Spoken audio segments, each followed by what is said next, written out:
주진원님 하시죠. 예. 아니, 말씀드릴 기회 드리겠습니다. 제 질의 시간 이용해서 할게요. 그럼 특수활동비에 대해서 지금 들은 내용에 대해서 좀 설명해 주시죠. 예, 우선 지금 특수활동비가 일선에 내려갈 때는 세부 항목이 지금 뭐 달리 지금 사용된다고 계시는데, 수사라는 게 하나의 수사만 있는 것이 아니고 수사 자체가 여러 가지 성격을 가지고 있어서 그거를 일일이 구분해서 쓰기 어려운 경우들이 많습니다.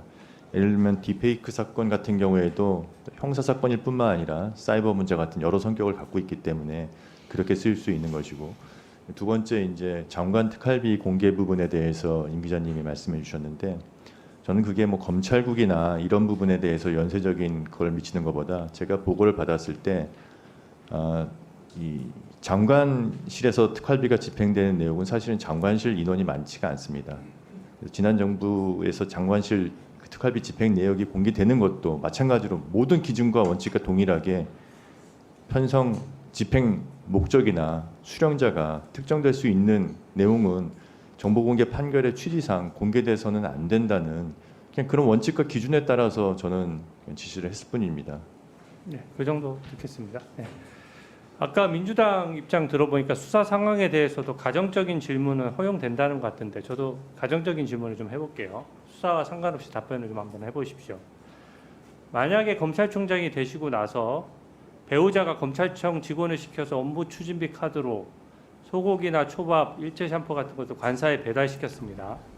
그래서 그 검찰청 직원이 언론에 폭로를 해서 사실관계가 드러났어요. 업무 추진비 쓴 것이 한 2천만 원 가까이 됩니다. 국민 혈세인데 만약에 들통났다면 사과하고 국고에 반납하시겠습니까? 지금 위원님 이런 내용도 수사 중이면은 후보자로서 답변이 신중해야 되죠? 예, 그렇습니다. 네. 저는 이런 부분에 가정적으로 수사 상황에 대해서 질문하는 것은 없어야 된다고 생각합니다. 저는 후보자께 하나 당부드리고 싶은 말씀이 있는데요. 검사 탄핵 문제에 대해서 저는 지금 검찰의 대응이 여전히 좀 미온적이라고 생각합니다. 더 적극적으로 방어해야 된다고 생각하는 거거든요. 이건 일종의 수사 외압이라고 생각하고 대응을 해야 되고, 대검 대변인은 검찰총장 개인의 대변인이 아닙니다. 검찰 전체를 대변하는 대변인이죠. 그래서 이런 상황에 대해서 굉장히 구체적으로 입장을 낼 수도 있는데 굉장히 추상적인 몇 문장으로 항상 입장이 나오거든요. 그래서 예를 들어서 돈봉투 수사했거나 이재명 대표 수사했던 이정석, 강백신, 김영철, 어미준, 박상용 검사 이런 분들이 국회에서 연일 확인되지 않는 의혹이 나오는데 개인이 입장을 내서 방어하기 굉장히 어렵습니다. 그럼 대검 차원에서 팩트 체크해서 반박할 건 반박해야 되거든요. 예를 들어서 김영철 검사, 저번에 위증교사에 따르고 탄핵소추 결의안에 버젓이 나와 있는데 그 날짜에 아예 장시호 씨가랑 만난 게 없었어요. 근데 그거를 대검에서 팩트 체크해가지고 그날 출정 기록 없고 어쩌고저쩌고 해서 사실관계를 다 명확히 밝혔으면 그냥 끝날 일을 저희가 구치소까지 가서 팩트 다 확인하고 나서야 그날 둘이 만나지 않았다는 게 입증됐습니다. 또 그것뿐만이 아닙니다. 지금 야당에서 제기하는 의혹 중에 하나는 김영철 검사가 장시호 씨 아들의 생일 파티를 열어줬다 이렇게 제기를 하거든요. 근데 그 날짜에 아들이 생일인 날짜에 김영철 검사는 대검에 근무했고 그 다음에 그 구치소에서 출정 간 것은 특검 사무실이에요. 특검 사무실은 대치동에 있고 대검 사무실은 서초동에 있습니다. 그러면 얼마나 팩트 체크가 쉽습니까? 그날 특검 사무실에서 누가 장시호 씨를 불러서 어떻게 조사를 했고 대검에서 김영철 검사의 출입기로 뻔히 나옵니다. 언제 들어와서 언제 나갔고 이런 것들은 외부에서 의혹 제기했을 때 당사자가 동의하면 이건 개인정보도 아니거든요.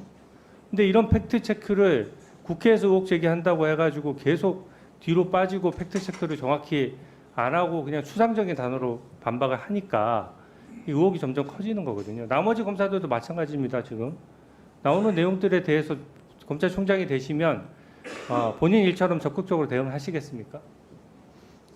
예, 그렇게 하도록 하겠습니다. 사실 검사들에 대한 탄핵 소추는 탄핵이라는 것은 정상적인 사법 절차나 징계 절차에 의해서는 도저히 제어가 되기 어려운 중대한 위법적인 행위가 있을 때 아주 비상적 예외적으로만 이루어져야 됩니다. 네, 검사가 정상적으로 직무를 수행하였다는 이유로 탄핵이 소추되는 것은 저는 굉장히 검찰의 의원님들께서 그렇게 걱정하시는 검찰의 정치적 중립과 독립성이 저는 네. 아주 악영향이 정치적 있다고 중립은 생각합니다. 가만히 있는다고 지켜지지 않습니다. 예.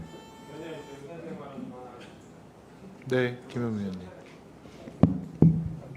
네.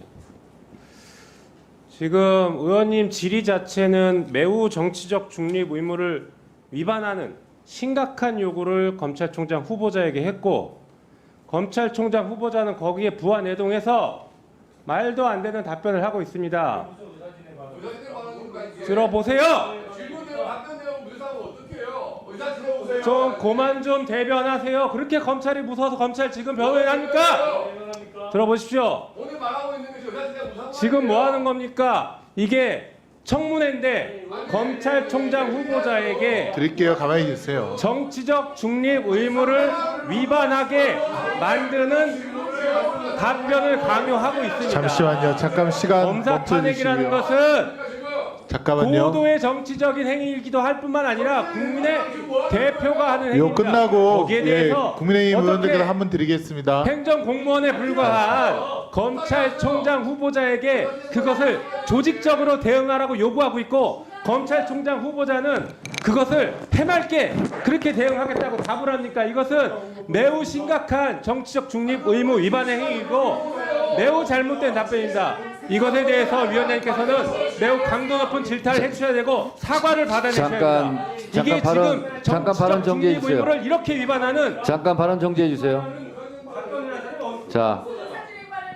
자, 의원님들 제가 계속 얘기하지만 불만이 있어도 발언 끝나고 얘기하세요. 그리고 위원장한테 어필할 부분이 있으면 발언권 얻고 얘기하시고요. 그리고 이거는 국민의힘이나 민주당이나 그렇게 하면 항상 이렇게 싸움의 시작이 끼어들기부터 시작합니다.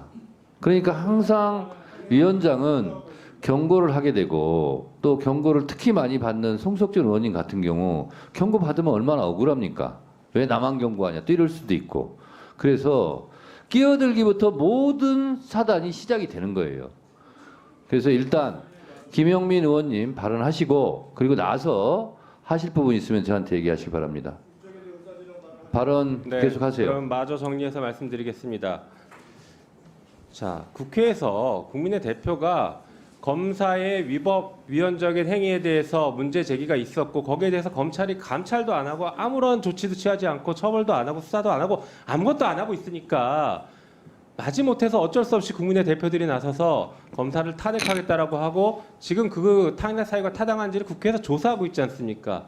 그러면 정상적인 국가이고 정상적인 여당이라면은, 정신 나가지 않은 여당이라면은 지금 검찰총장 후보자에게 그렇게 얘기할 게 아니라 국회가 조사하는 것에 대해서 적극적으로 협조해라. 검찰의 명예를 위해서라도 협조하고 털 건 털어라.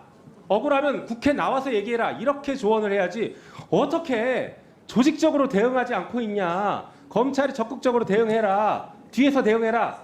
어떻게 이런 얘기를 하고 있습니까?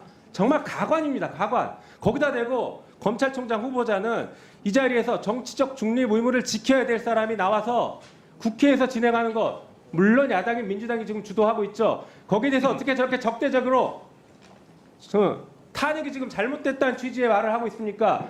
들어봐야 되는 거 아닙니까? 끝까지 조사를 지켜보고 그 다음에 판단해야지. 지금 국회에서 조사 중인 사건에 대해서 함부로 왜 예단하고 후보자가 옳다 그러다 답을 합니까? 그게 검찰의 수사에 대해서는 누가 옳다 그러다 얘기하는 것에 대해서 그렇게 듣기 싫어하고 답도 안 하고 말도 하지 말라, 수사에 개입하지 말라 이렇게 얘기하면서 어떻게 국회가 조사 중인 탄핵에 대해서 공직 후보자가 나와서 그 탄핵이 잘못됐다, 조사가 잘못됐다 이런 취지의 발언을 합니까? 이건 매우 잘못된 것입니다. 이거 여기에 대해서 따끔하게 지적해 주시기 바랍니다. 그리고 사과를 받아내야 된다고 생각합니다. 네, 알겠어요. 그 후보자님, 예. 네, 국회에서 진행하고 있는 것은 의결로 하는 겁니다. 그렇죠? 예, 그렇습니다. 그리고 총선도 헌법 49조에서 보장하고 있는 국회 의사결정 방법을 다수결로 해라. 그래서 다수가 되기 위해서 그게 총선 때 노력하는 겁니다. 그리고 국민의 뜻에 따라서 다수당, 소수당이 결정이 되는 거예요. 그리고 국회는 다수결 원칙에 의해서 의사결정을 하는 겁니다. 거기에 따라서 검사 탄핵 조사 청문회도 하고 있는 겁니다. 자, 심지어는 박근혜 전 대통령 탄핵까지 국회에서 했어요. 헌재에서 인용까지 됐죠. 그때 국민의힘 전신 국회의원들도 동참을 했습니다.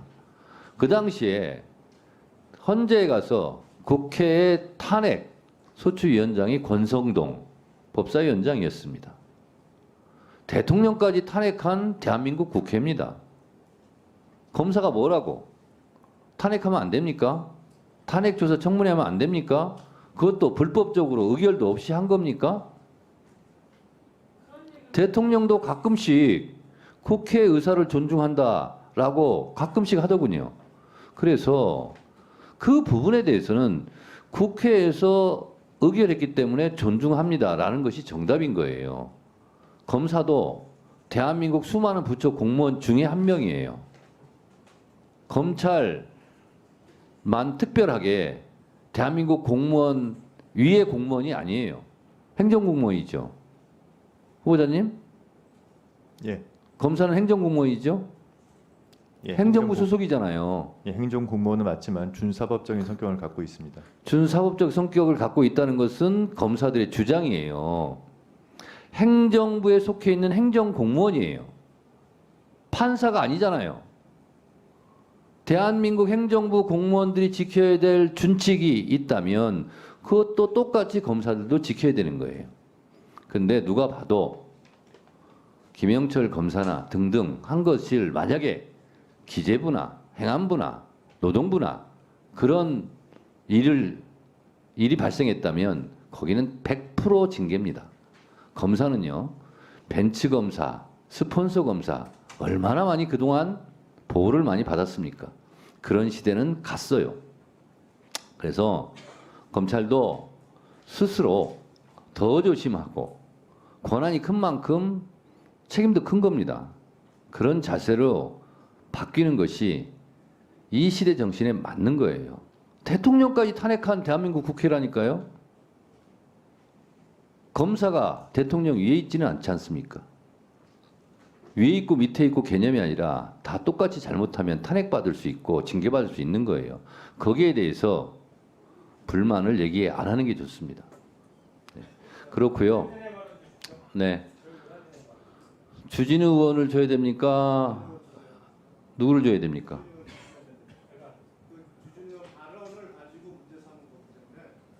주진우 의원, 네, 그러면 3분간 의사진행 발언하세요. 예. 아니 저희가 얼마 전에 이정석 검사에 대해서 탄핵 소추 관련해서 헌법재판소 결정 다 국민들께서 보셨을 겁니다.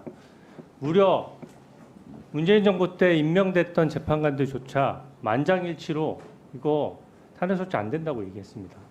그 결정까지 9개월 걸렸고 9개월 동안 국민 혈세로 다 검사 월급은 나가면서 일은 하나도 못했습니다. 이런 것들에 대해서 국회도 무소불위가 아닙니다. 이런 부분에 대해서도 문제점을 지적할 수 있고 대응을 할 수가 있는 겁니다.